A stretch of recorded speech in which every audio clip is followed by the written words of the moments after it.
of course, my mic is muted. That's the way it always works. Welcome, Holler denizens, to another episode of Fast Furious Fall Features. Tonight, we've got some exciting guests, the developers behind Holler, which is swiftly making its way towards your door. It should be here just after the new year. So I'm super excited to finally get my hands on it. So between the two of you guys, Tim, let's start with you, buddy. So for folks who don't know who you are, give us a little background and tell us how you got into gaming. How did it start? What was the initial urge to be like, I want to be a gamer? Yeah, well, my name's Tim Earley. I'm originally from Western North Carolina. Grew up in the foothills of the Blue Ridge Mountains. My family spoke a very distinctive Appalachian dialect, which I didn't know it was an Appalachian dialect until, I got a little older. I thought that's just the way we talked, and we talked a little different from the folks on television. But as I moved away and went to school, I became increasingly fascinated with the culture. And so that's where the desire to make Holler came from. And I teach Appalachian literature at the University of Mississippi. I've taught on the college level for about 27 years now, all kinds of different classes, creative writing. Cormac McCarthy is one of my favorite living novelists, still living. He's like in his early 90s now. So brutal. Brutal. He's a brutal novelist. I share some of those affinities, aesthetically. You want a happy ending? You're not getting a happy ending. In fact, there's nothing happy in the entire arc of this. No. But I started gaming when I was 10 years old in 1982 with, the basic Dungeons and Dragons red box. And I started GMing for my brother and my cousin. And we just played obsessively throughout the 80s. And moved on to Advanced Dungeons and Dragons. And I stopped gaming for a long time. I started again after I was living in Denver with a group of writers. One of them said, I've never played D&D. It's on my bucket list. And I'm like, oh, there's this 5th edition's out. I haven't played that and played any role-playing game in about, I guess it'd been 25, 26, 27 years at that point. But I wanted to try again. And we started playing, and we went from 5th edition to Dungeon World. And then I started getting into the indie games and the more sort of narrative-based games. We played Blades in the Dark, Monster of the Week, and then some great campaigns. I went to Genghis Khan, discovered, which is a convention in Denver, discovered Savage Worlds there. And after I'd started running for a while, I was, because I am a writer, I always want to make things. I was like, well, maybe I could make a setting. I could make one of these things. And one of my players said, you should make a horror game set in Appalachia. Like, it'd be perfect. Just take some of what you're doing here, write it down. You have the cultural knowledge, and all of that. And so I was sort of shopping around for a system to do that with. And I played Savage Worlds at that convention with Scott Woodard. Flash Gordon was my first game. And that's when I decided to go the Savage Worlds route. Shortly thereafter, I got really into Savage Worlds after that initial exposure. So nice. I mean, you started well, right? You found the right folks. And oh yeah, definitely. We love the hype train for Holler. But I mean, if you look at like Holler, is from my perspective one of those great stories of like clearly a unique vision. Tim, you really do bring the authenticity I think is kind of required for something like this.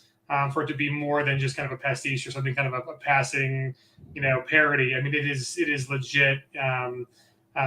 There's body there. There's good storytelling there. There's, it's not a movie of the week kind of treatment of Appalachia. I mean, there's even though it is fantastical, I think being able to grow, to take that extra step and that extra access to freedom, you start from the right place. And so that's why I think it's really kind of one of those super rare. It doesn't come along very often, and so the bestiary, like it's really cool. It's really cool. I mean, Sheep Squatch is my favorite. We got to get Sheep Squatch on some merch. I got a updated peg merch coming in this new year. We're probably trying to. I'm going to try to do something like maybe like once a month, do like a limited edition run of like something, and we'll do one a month kind of thing. And so yeah, we'll definitely have to do some sheep squatch because that's where it's at. So Tracy, what is it that? Let's start with your way back. How did you get into gaming? Whatever drew you to Savage Worlds? When was the first time you met Shane? All that good stuff. And, Okay. and then Yeah. get on to how you got attracted to Holler. Sure. So I started when I was very young. I don't know, probably 12 or so. And I was introduced by a friend of mine who I was homeschooling with at the time because I homeschooled for a little while to Tunnels and Trolls. That was my beginning. And I didn't really play D&D. I got the basic red box at some point, and I mean I liked it, and I had some adventures for it, but I really didn't have anybody to run for me or to run for. So a lot of my early role playing experiences were one-on-one, and or me just reading the book or doing solo adventures, because TNT Tunnels and Trolls had a lot of solo adventures, right? And then I ended up like becoming pen pals with Ken St. Andre for a while, who wrote Tunnels and Trolls, and he lived in Phoenix. And then I sort of went back to school. I went to junior high school, which is basically middle school, except we had a ninth grade. And then I had met Daryl Hayhurst when I was in grade school before I went to homeschool. So I knew Daryl when I was in like second grade. Right. Wow, that goes way back. Way back, way back. Know? That's when I met Daryl. And What was Daryl like in second grade? he's Tracy? basically the same.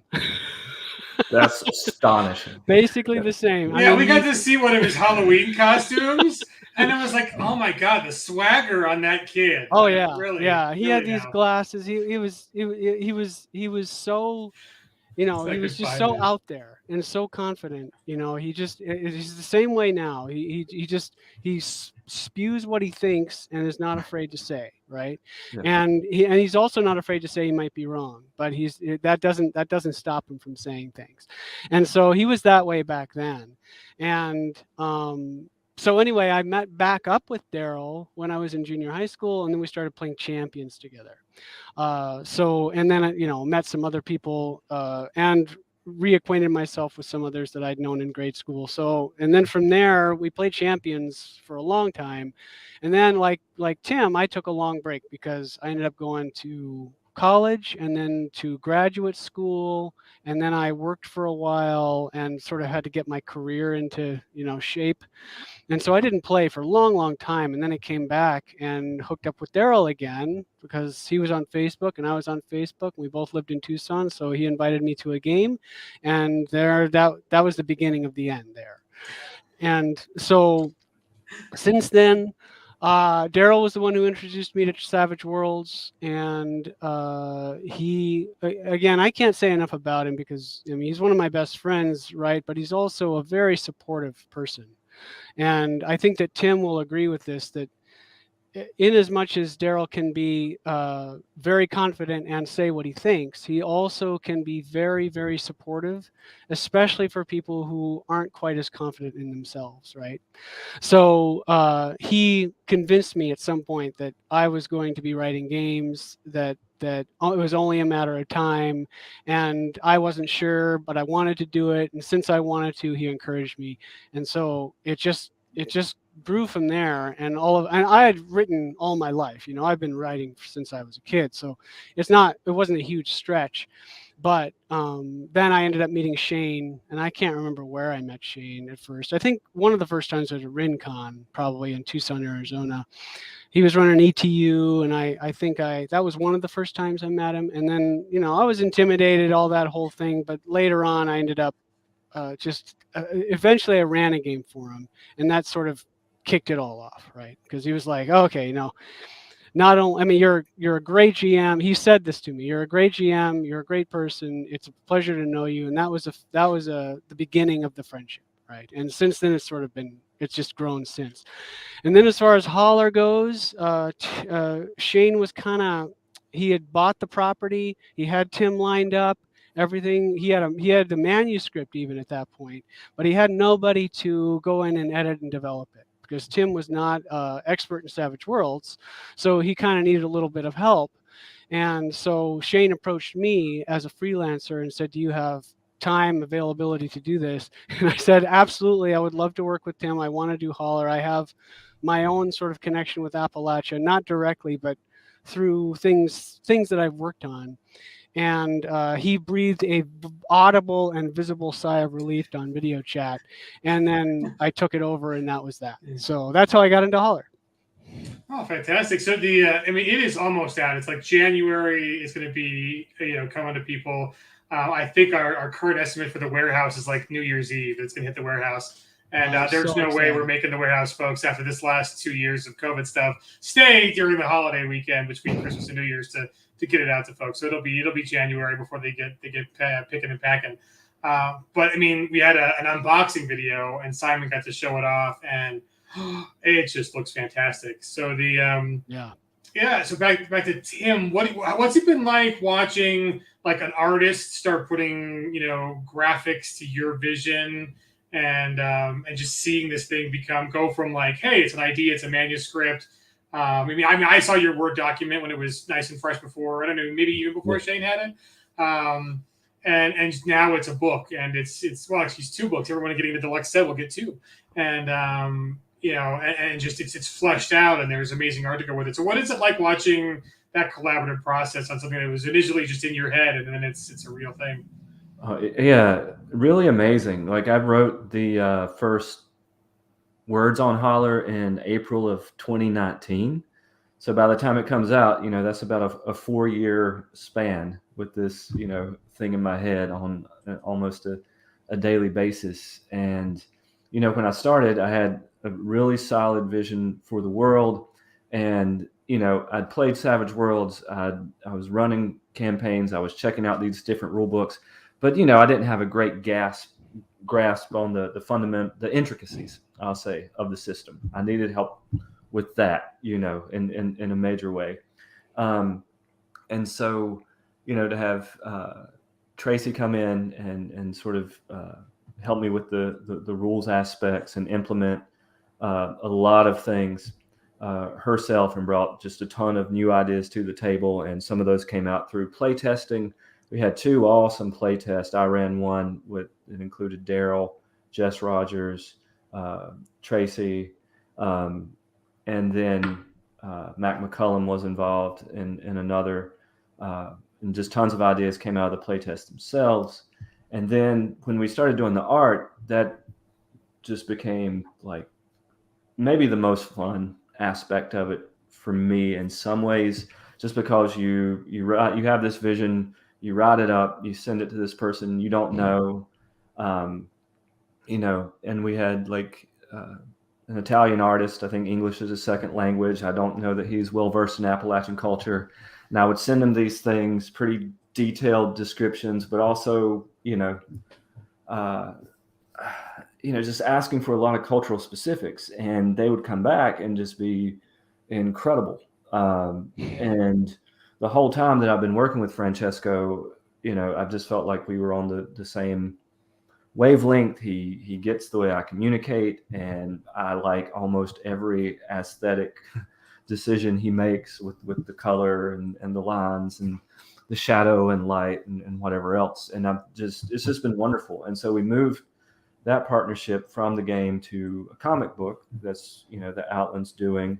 And we just got the 24 color pages completely finished that my words will now be lettered on top of. And I'm just like, let's just have 24 pages of Francesco's art with like no content. We don't need any. Get rid of the bubbles. We don't need the bubbles. You don't need any bubbles. The art tells the whole story. The characters are so expressive and the scenes are so dynamic. And he was just sort of masterful in taking my narrative and transforming it into like, comic book. I'd never written a role-playing game before. I'd never written a comic book before. So like, I'm sort of the person who's learning the conventions, the tropes, and the intricacies of the genres. And I just like have some ideas that other humans help me with, right? And so it's been wonderful, and Holler's changed so much in really surprising ways. So I don't know how to describe it. It's been like an all encompassing life experience. It's just a transformation, like for the art itself, and personally working with these folks and getting to know these folks has been wonderful. If you haven't shot the email to me yet with some of those sample images, send it now, because I don't have it in my box yet, just in case. I was having trouble with this computer, so you have something in your Facebook Messenger. Oh, Facebook. Oh, there we go. Yeah, I don't know if that's going to be the best. I will find it then, and we'll share that in a minute then. So there we go. Awesome. Okay, so I will get these racked up to share so people can see. Oh my God, that's gorgeous. That's cool. So while I get that set up to show folks, Tracy and Tim, why don't we talk about like who are the characters in Holler? Like, so for people who are new to Holler, if you want to get on the ordering, if you order now, it'll get to you in January. If you go to peggings.com, click on Holler. So what are the players? What are the characters in the world? What are they doing? What are their challenges? What kind of difficulties do they face? And why is that fun? So I'll throw that one out there while I get these awesome little images ready.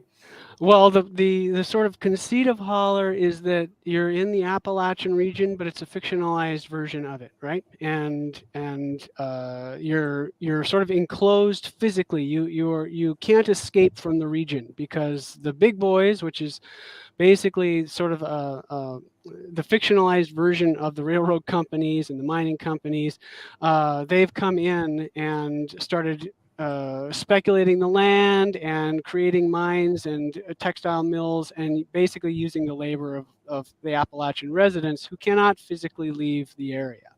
This sort of, and Tim can speak much more to this than I can, but that also speaks to the reality of the situation in Appalachia, especially in the 1920s, right? Which was, they couldn't leave anyway, even if they weren't physically restrained from leaving. They were sort of economically restrained from leaving, right? And so they were all kind of stuck working for these big companies. In this game, that alone is kind of not fun to game with, right? But in this game, the big boys are tangible villains, right? So they're bad guys, and you're trying to take them down, right? But in addition to that, there are also the legends of the Holler and the folklore of Appalachia, including cryptids and demons and all those other kind of crazy critters that are out there. And this all comes from Appalachian folklore. So the Mothman and the Sheep Squatch and pumpkin heads and all those kinds of creatures that are out there really exist in the Holler. And so in addition to dealing with the big boys and the labor aspects of this game, which is fun in itself because you're trying to band together as people who are trying to just make a living and trying to rise above what the big boys have sort of oppressed them into, you also have to deal with these supernatural elements of the Holler. And that's sort of exacerbated by the blight, which is a sort of a unintentional reaction to the otherness, this prison that the big boys have sort of wrought around the Appalachian region. So mixture of the pollution from the textile mills and factories with the otherness and all that stuff has created this blight that's sort of ever present around the Holler. And that has its own sort of mechanical and narrative effects as well. And so it's fun because you are playing a gouger or a bluegrass picker or a logger or a seer or all these other, like a granny woman is sort of the quintessential archetype of the Holler. And you get to play these people and their struggle to rise above both the big boys and to make their world a better place with each other, right? And in addition to that, of course, they're fighting with each other too sometimes, and so you get that sort of best of all worlds thing where you've got big bad enemies that are way above you that you strive to defeat. You have the everyday enemies that are in the forests and in the trees, and then there's the unknown aspects of the Fae and the Faefall and all that stuff, and what they're doing, which is kind of in a way unknowable. They have their own agenda. You don't know what it is, and it's hard to understand them. And then you have yourselves that you have to deal with as well. Like, some people are stooges of the big boys, company men. Some people have their own ideas about things that may not agree with you, or may be so apathetic that they just don't care, right? So you have all this rich environment, and to me, what makes it beautiful is that these people are very much real. They're very much they're three-dimensional people, and we've created them in such a way that it's easy to embody them, and it's easy to at least step into their point of view, and sort of get a sense for what Appalachia kind of is like, and what that culture is like, because Tim has done such an amazing job of dripping it all over the book, every aspect of it, not just the writing, which is amazing, but also the structure and the ideas that are there. It's all there, and you can't help but sort of step into it and sort of feel like you're wrapped in a warm blanket of it, even though it's a horror game, and even though you're struggling to fight, right? So that's my sort of take on the Holler. Again, Tim is much better person to ask about that, and he'd probably be able to give you a much better answer. But that's what was attracted to me about it, and where I tried to exert whatever influence I had on Tim to encourage, that heart that is so important to it, and it's so baked into it. That's what I love about it the most. So talking about that, we had a great comment about the strong backbone of the Plot Point campaign. So Tim, take us through what is the Plot Point campaign about, and then with that, or second question, whatever works. What does the extra axis of fantasy give this setting versus strict historicity or whatever that word might be? It's a word now. It's a word now, yes. Patented trademark. Landauer 2022. Yeah. So what talk about what bringing in the Fae and bringing in folklore and making those things real and weighty, embodied, and effectual in the campaign, and also what is the overarching thing, like what should people expect as a player and a game master for the Plot Point? Yeah, the Plot Point campaign sort of very roughly takes the players toward a battle that's based on the Battle of Blair Mountain, which was a conflict between striking miners and coal mine operators in West Virginia in the 1920s. One of the sort of the largest armed conflict on American soil after the Civil War. And a ton's been written about it. It's been dramatized in various ways, and in Holler, it's like completely transformed by the fantastical elements. But you're building toward this very large conflict that will reshape the Holler, and part of what you're doing is building coalitions and trying to start from almost nothing and cobble together. Not just a fighting force, but a support system and a support network that will allow you to get into a position to take on the big boys. And there are, storytelling avenues to that, mechanical avenues that complement the storytelling avenues. And so you're sort of slowly building as you go along. And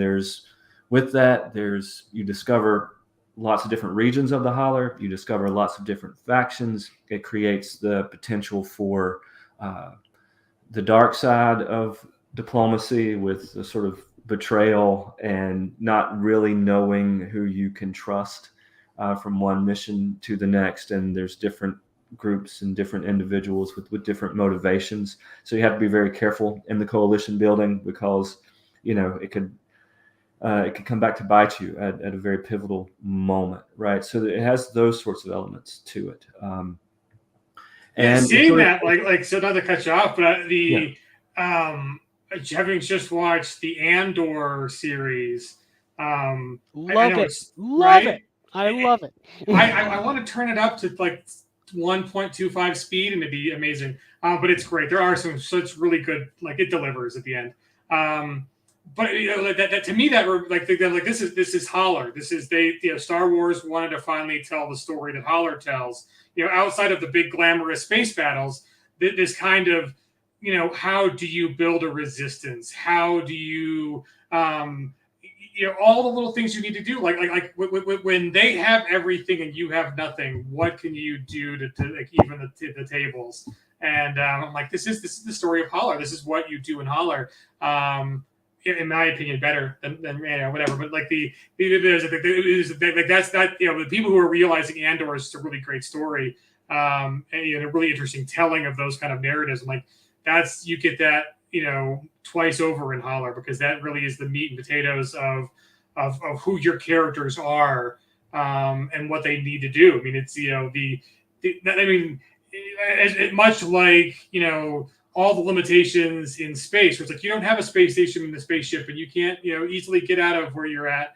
In Holler, there's not only is there the businesses, the big boys and all of their power, and then the kind of dichotomy, the difference between like the workers and management, those kind of disparities. There's also just there's the veil that keeps you there, and then and it kind of intensifies what kind of story you're going to tell and what the stage is for that story. I think it's great. I mean, it's ahead of its time. Like, Holler was out before Old Gods of Appalachia was out, and it was before Andor was out. And like, Tim was ahead of the curve on this. I'm super glad we're going to get them in books. But I was going to say continue, and I'm sure you've already forgotten where you were going. But what do you think? Like, what is the future of Holler? I mean, now that there's people can actually have it, in their hands. What do you want to see kind of next? Are there more adventures to be told? What's on your mind for Holler? Yeah, I think there's a lot more storytelling that can happen. I'm interested in fleshing out some of the areas that we sort of name and populate in the core book, but don't spend as much time in as I think they deserve. Like Fayfall is one of those.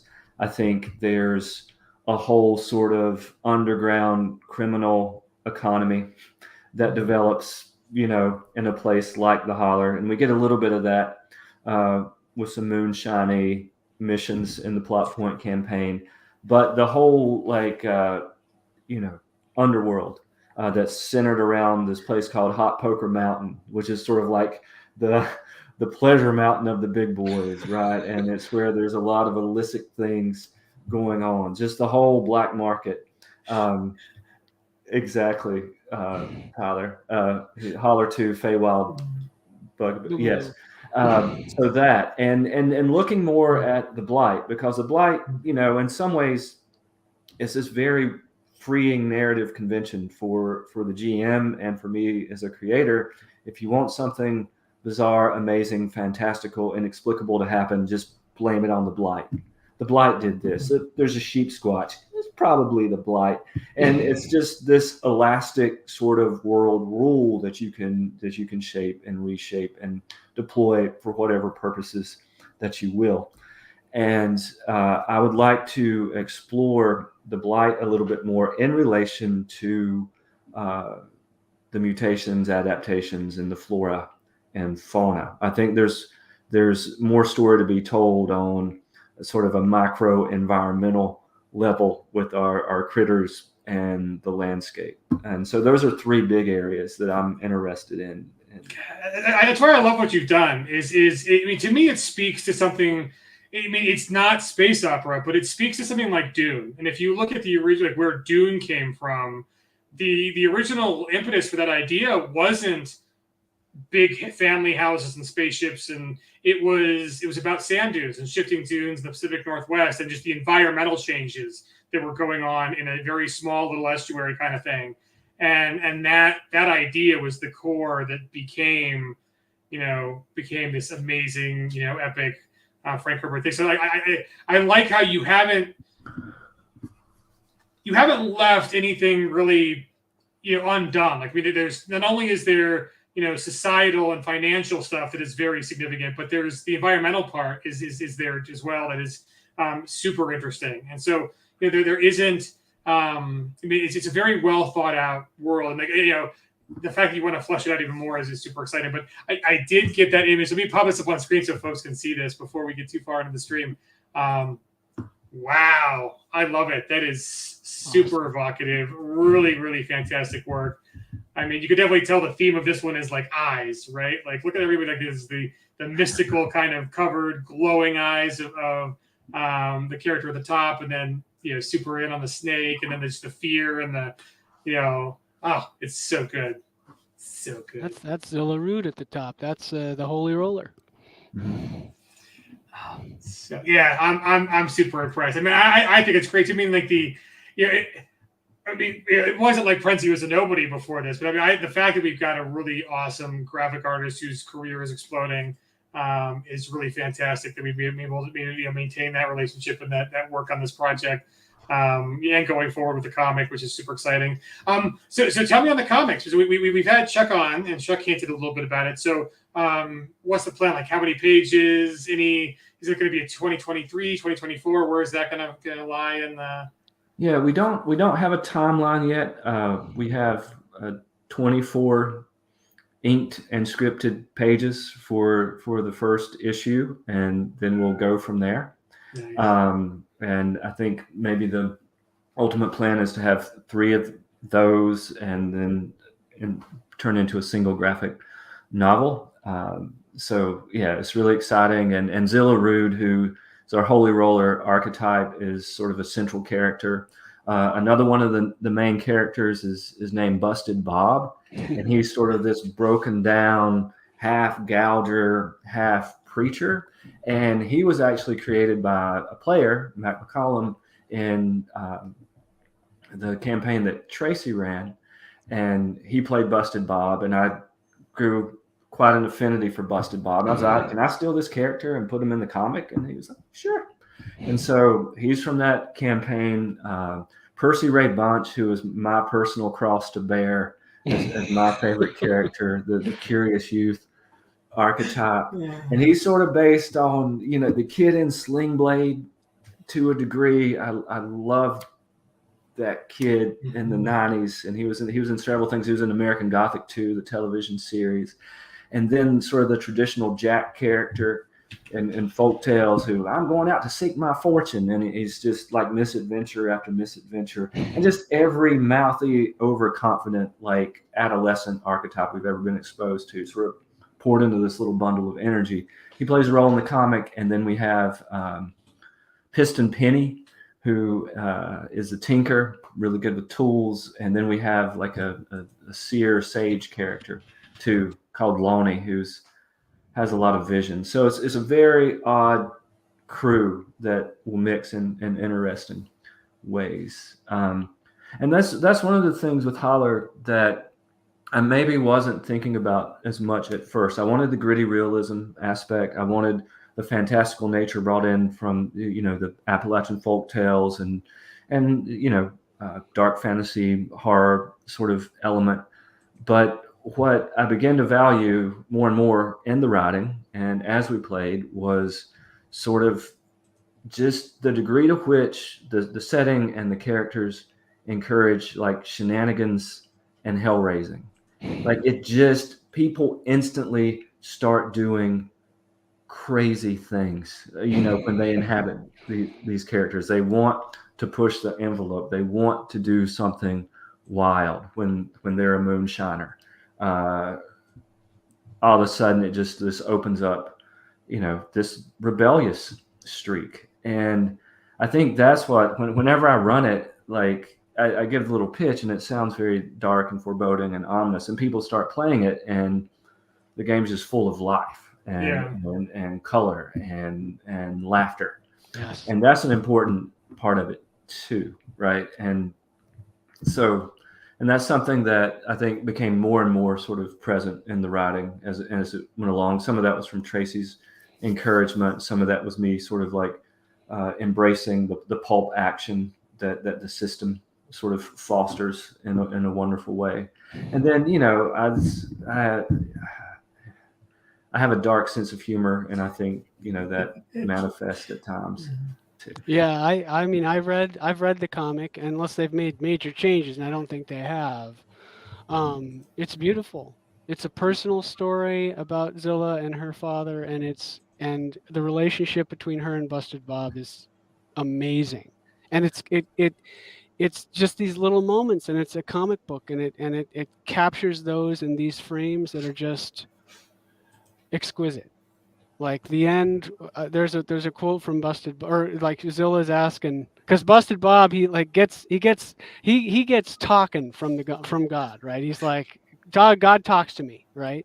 And Zilla asks Busted Bob about all this stuff that just happened, and she's like, are you getting anything, about any explanation, Busted Bob? He's like, not a thing, not a word, and it's just sort of it's that ending of people really just coming together and trying to figure things out and not really having the answers. And it's a beautiful thing. It really is. That sort of embodies Holler, and I loved Tim's script for that. I can't wait to see the art married with it. Yeah, well, and that's the fantastic thing is like I just love the multimedia spread of any of our properties and being able to see them in different formats.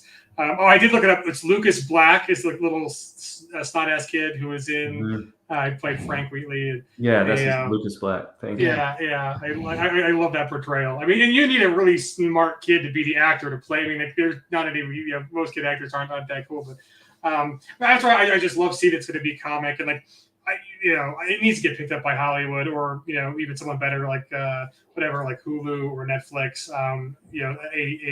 A Holler made for, 8 episode season would just be fantastic for, 6 or 7 seasons.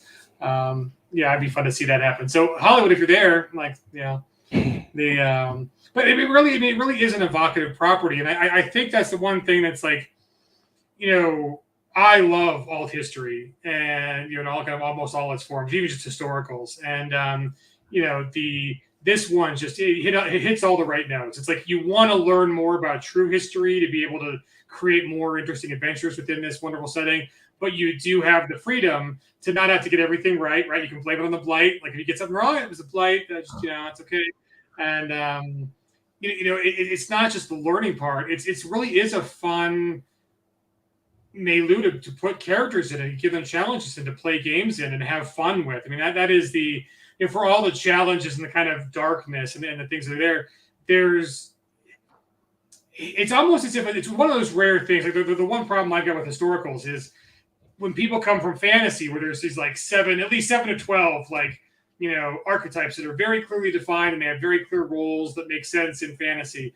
It's hard to find the same kind of thing in real settings, right? Like, how do you have niche protection and how do you have this interesting thing about your character that's different than other characters? It's like, you can't tell me a granny woman isn't an amazing, fun, just like, all the things you can do, being able to have like access to knowledge and power, but then also the limitations of being a grandma and like not wanting to run around and go do all the stupid shit that the kids are going to do. And how do you balance that in a party? And, or just having a precocious youth where, these are big, deadly kind of things that these characters are going to face. You have to have a kid that's going to be able to hold their own against it. And I mean, to me, it's just the intersection of who you can be, what you can play, what the challenges you're going to face, and then all of the options of this kind of very richly developed world are just like it's super good. It's not a lightly flavored, water with lime. It is a rocky road ice cream with syrup on it. I mean, I think it's thick and juicy and good. So I mean, my thing is, like Tim says, we have all the encouragement to be crazy, we have all the culture, we have the camaraderie, the togetherness, but we also have, in that bestiary, we have some extraordinarily scary monsters. Like some of those demons of the inner spheres are adventures of themselves, and they really, really will wreck you. if a GM decides this is going to be the thing that I base the adventure around, right? Mhm. And I think that's kind of beautiful in a way, because without that hardship, without that danger and fear, you don't have that vitality of life that the characters are going to have. You don't have that sort of affinity for risk, because things are dangerous out there, and the only way to deal with it is to face it head on, right? And to I kind take risks to face it. 100%. And I think that's shown in the book. Was we have a picture of both a wedding and a funeral in the book, and Sitting up with the dead and a Marion, right? I think Well, that not really says a something Marion. about family and connections and the shortness of life, kind of precious thing that I think a lot of RPGs run away from. Because those aren't they're not mature enough to handle those kind of big questions. I think Holler is, and I think we made that statement in the book with those art pieces. So that's really cool too. So Tim, enough of the deep, dark, fun stuff. You have a bear on your shirt, and like so speaking of Tracy's, like you can die easily in this game. Every time Shane runs it, he throws a bear in and it kills his party. Well, yeah. Well, I'm a fan. I mean, I'm a fan of the American black bear. I'm just going to say it. It's and you keep running out in nature trying to find them. Like this is a thing. I'm a little concerned about you, sir. I started trail running this summer, and I've been trail running for about a month, and I come around this corner, sort of a blind curve. There's a nice bucolic stream on the left, like obscuring the sound of my footfalls with the rushing water. And there was a bear in a berry patch eating berries. I had no idea he was there. I was going pretty fast around this curve. I go right by, and out of the corner of my eye, I see this large thing move, and I hear this growl. He growled like, Mrr. I was like, okay. And then I look back, and he is coming after me. He is chasing me. About a 350-pound black bear. And you don't run from him, because then you're prey, right? You might trigger the prey instinct. So I put on my brakes. I stopped. I spun. I turned around. I made myself as large as possible. And I was like, hey, bear. Nope. Stop. And he charged within about that far of me, and then just stopped. So you can smell him. You can smell him. Yeah, he was looking. He was down, sort of hunched like that, and he stopped and turned on a dime, and then he just ambled up real slow back onto the hill above his little berry patch, sat down, looking at me, and so I just slowly backed away, around the curve, and that was it. But he charged me. They bluff charge sometimes. And I think that's what he was doing. It was a bluff charge, because black bears normally aren't aggressive, but you don't want to just like run smack dab into one while it's eating its mock strawberries for breakfast. So to me, what I'm hearing, Tim, is that you are Percy Ray Bunch. To some complete with all the luck that Percy Ray Bunch has on the character sheet. Maybe, yeah. And that's I've seen a few more out on the trail, but none that close. But I want to see one every time I go run. And you're not running a little bit. Like, what was it, 17 miles you did this last weekend? Yeah, last week I did 17. I'm trying to train up for like ultra marathon. Like in trail running, they sort of skip from half marathon to like 30 miles or 50 miles. And my ultimate goal is to maybe get into that 30 to 50-mile range. We'll see. At my advanced age, I don't know, but so far I'm doing pretty well at it. I just love following Tim's Facebook. It's like, this week we're doing mixed martial arts and you're kicking 20-year-olds in the head, and then next week we're having bear encounters, and then and then you get to go to a castle. So tell us about that, because that sounds like a whole lot of fun. Like your fellowship in the castle finally came through. It's going to happen. Yeah. So tell us about this cool adventure. No, it's this really cool fellowship. They've been doing it for, I guess, maybe 30 years at this castle in Scotland, just south of Edinburgh. And it's called Hawthornden Castle. It belonged to a poet, I think in the 17th century. He was probably a really bad flouncy poet, but he had a lot of money, and so like folks like Ben Jonson and dignitaries and aristocrats would come and hang out with him. And so the Heinz family of ketchup fame purchased this castle in the 20th century, and they said, well, let's turn it into a writer's retreat. They probably have multiple castles, shaped like ketchup bottles. We don't need this one in Scotland.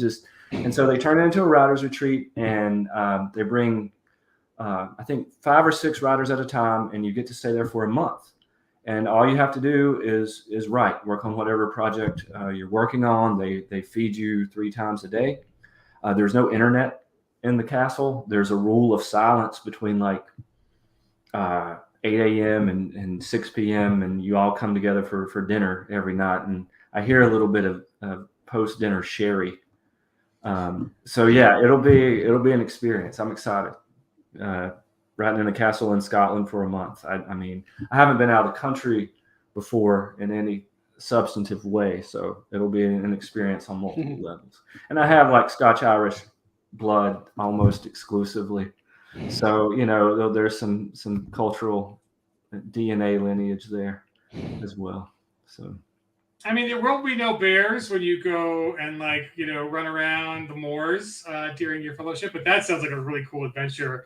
I think we are going to want some good Gothic horror coming out of that, because I mean, what else should you be writing except Gothic horror fun stuff while you're living in a castle? No, I think you have to. I think some Holler fiction might be my focus while I'm out there. Oh my God, that's so good. That's so good.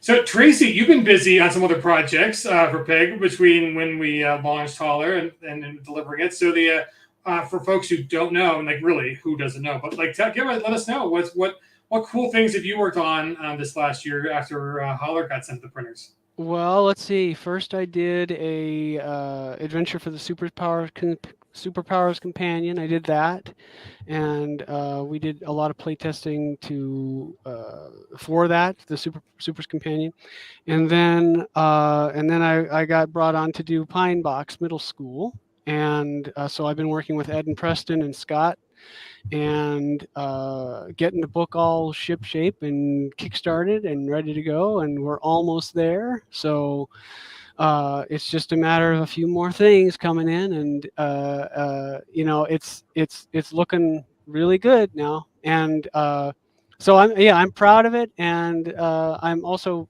especially proud of the art. Not that I didn't do the art, obviously, but I did most of the orders for the art, and so that was my chance to kind of put my signature on the setting and see what it make it look like it looked, in addition to Carl's layout and then of course Scott and Preston and Ed's awesome writing. So I'm very excited for everybody to see it, and we're very close. Oh, and that's another one where you're playing interesting characters. You're playing kids. Yeah. And so the challenges are very different than most RPGs. So I think you're really filling out your resume there, Tracy, on the super unique style of play stuff. Like Yeah, I mean, well, this is my bag, right? Like part of it is I love kids. I love coming of age stories, but also I like the mixture of macro and micro, right? I like that we're dealing with big things or scary things, but when we're done dealing with our scary thing, we have some interpersonal stuff that we enjoy and we feel more connected together because we dealt with these big scary things, right? And so that's my bag. That's what I do, and I like settings that do that. Holler is definitely one that did it, and Pine Box is too. So I gravitate to that kind of stuff. So tell us about some of the other stuff you've done. What's the Han Cluster? What's that about?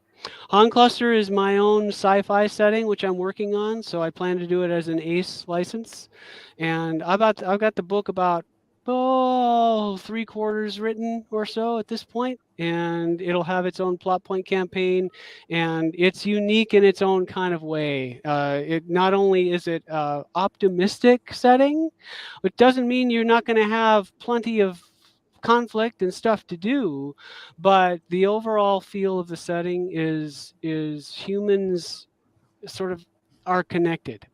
That's really sort of the best way I can describe it. And we're all collectively connected. And the setting sort of, it has that in its DNA. And Tim has played the Plot Point campaign, so he can speak to it.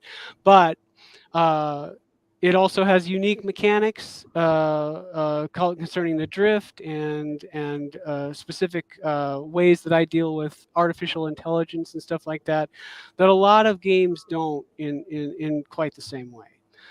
Because there's sort of a general sort of common trope of AIs being the logical enemies, right? The logical enemies of humanity. And my conceit is more that they are a formative child of humanity, right? And so it doesn't mean that they're not having their own problems and that there's not conflict, but it also doesn't mean that this is Terminator waiting to happen, that Skynet is not pending the takeover of humanity because of pure logical, like we must remove them. So anyway, I'm rambling, but that's what Han Cluster is. No, it sounds great. Now I'm going to ask Tim, because Tim got to play it. Tim, we've had Tracy talk about your world for a good bit here. Why don't you shed some light on what your insights are on the Han Cluster? I really, really enjoyed playing it. It was fantastic. I want to play more Han Cluster. It's really interesting take on science fiction. You get into all sorts of interesting questions about memory and artificial intelligence and what it means to be a human. There's a lot of very different and interesting sort of cultural groups and ideologies that you intersect with. It's a game, as you would expect from Tracy, that not forces you, but you're going to make some tough ethical choices. And, sometimes in games like in Holler, it's like, well, Percy Ray Bunch has transformed into a bear. Do we take him with us or do we shoot him between the eyes, which I've had players do? That's sort of A or B, right? With Han Cluster, there's like A, B, C, D. It's very textured and nuanced in terms of the sort of ethical questions that it raises for players and the connections you make to certain characters and then NPCs and decisions you have to make that will affect them. Like you get really invested in the non-player characters, or I did, in that setting.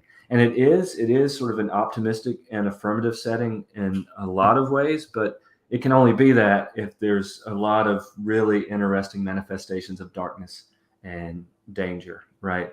And Tracy, I played sort of a monk character, a Neo-Dharmic monk. Yes. Who I started a cult. So I can tell you that it's a game world that allows a player to walk that fine line, come close to being an edgelord, start a cult, have that cult sort of in his hip pocket as a potential weapon to use. But the setting made me sort of disable the militaristic power of my cult without using it. I built it, and then I didn't even want to use it when the time came because there were better options. So, yeah.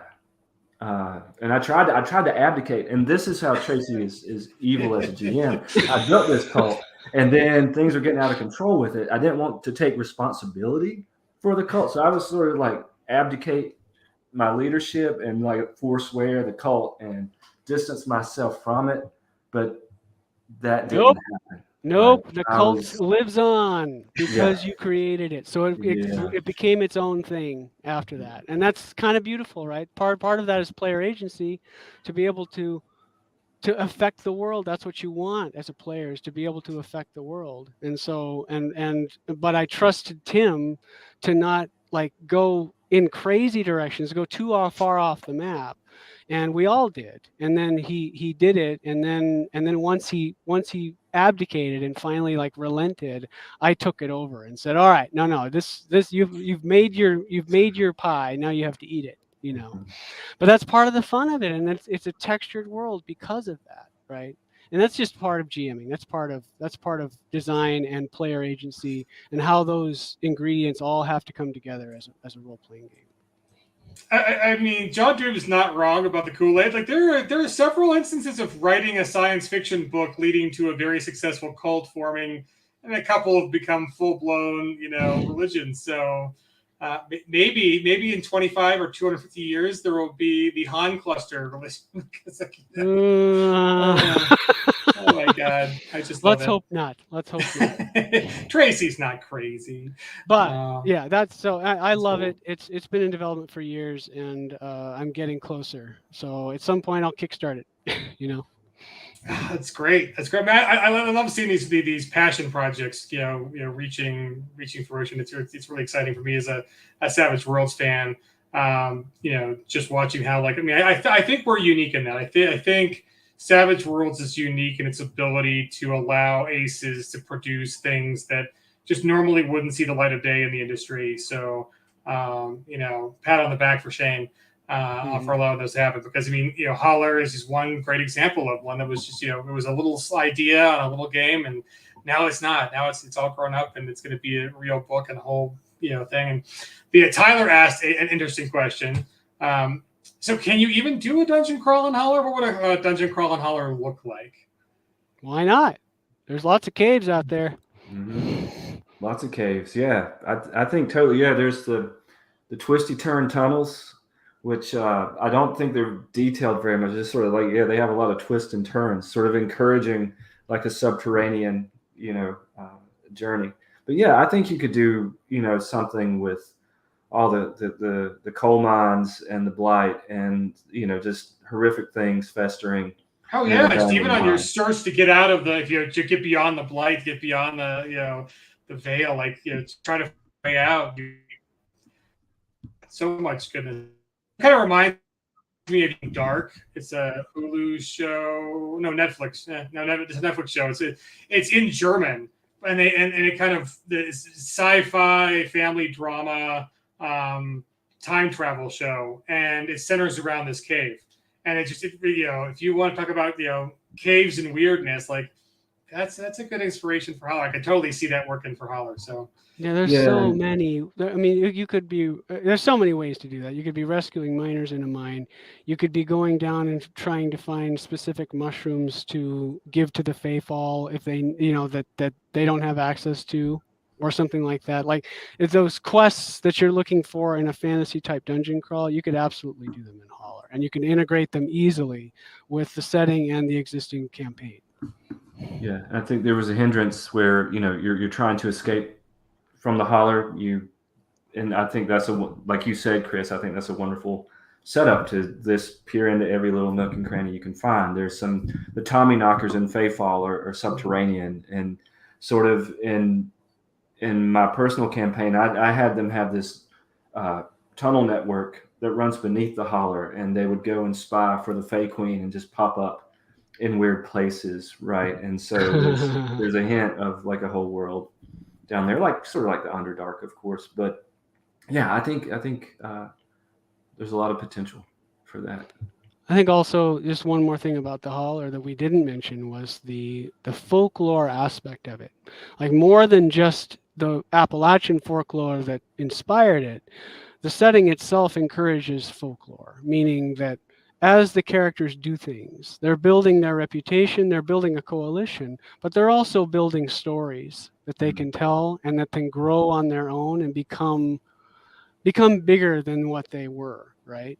And so we've played with that in our playtest in the Plotpoint campaign, where things happen and they take out Finster and take his Whomping Chain away from him and bury it because it's got its own kind of like mystique now, and they want to bury it and get rid of it, and it becomes a story, it becomes lore.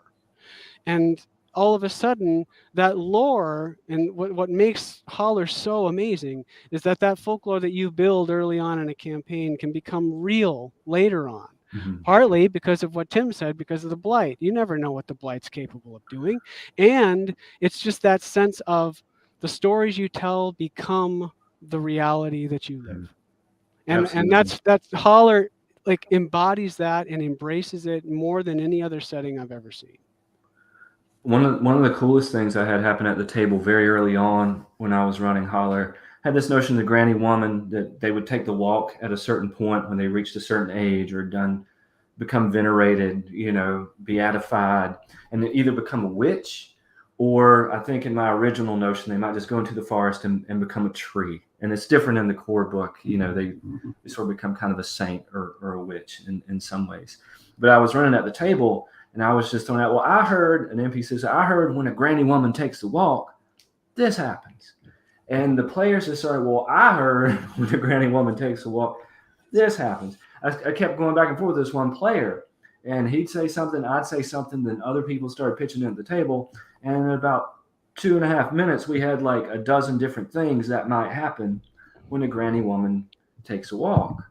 All these things can then instantaneously, of course, become true, yes, or not, or partially true. Yes. Right? True with a twist, right? And so I think it is like it encourages players to tell their own stories, and players to tell stories about other players, and NPCs to tell stories, and you never really know what's true or not until you arrive at a moment of great importance, and then that's how it is. Yeah. It's really beautiful. It really is. I think the biggest compelling thing is that, like, the two great places in the American oeuvre for the frontier is like the Western frontier, right, which is exemplified by Deadlands. But you've got in Appalachia, you have it where it once was the frontier, right? Like when you've got the nascent European connection to the country, then Appalachia is the frontier. It is the Western expanse. But now the country's, now it's back east too. It is, and then you find out, like, wait a minute, you've got these young, big, high Rockies, but the Appalachians are older than time. I mean, there's a great little Facebook thing. It's like the Appalachian Mountains are older than the rings on, was it Saturn or Jupiter? It was like, really? And it's, yeah, it's true. They are older than, so this notion that we are really tapping into deep history and American culture is I think it's an unbeatable setting. So we will have you both back when it is time to do some unwrapping for these. So when you guys get your copies, we'll bring you back and we can talk about what's actually in the box some more. So hopefully that'll be next month after the holidays. But until then, I hope you guys both enjoy the holidays and the new year. And so folks, I'm not sure on our streaming schedule if we're going to take it easy for the next couple of weeks, or maybe we'll have one more stream next week for maybe some Rifts action. We do have a Rifts game changer going on currently throughout the whole holiday. So go to pegging.com and click on the little icon at the top. It says Rifts Doubleheader. That goes on through the first week in January. And then after that, we'll have a really exciting Kickstarter for everybody soon, early in January. And maybe we'll tell you about that more next week. Hopefully we'll get Kevin Sabita and Sean on to talk about Rifts. I think that might be our last one before we all take a nice little holiday break. And I know, John, if you were the only one voting, we'd have one every week. But yeah, so I think that's it, folks. So Tim and Tracy, again, thanks for Holler, and we'll be celebrating some Holler more in the new year. But other than that, maybe next week we'll see. We'll let you know on the Tuesday newsletter if we got another stream coming up. But other than that, if we don't see you next week, we'll see you in the new year, folks. So take it easy. Thanks, Chris. Thanks everybody. Chris.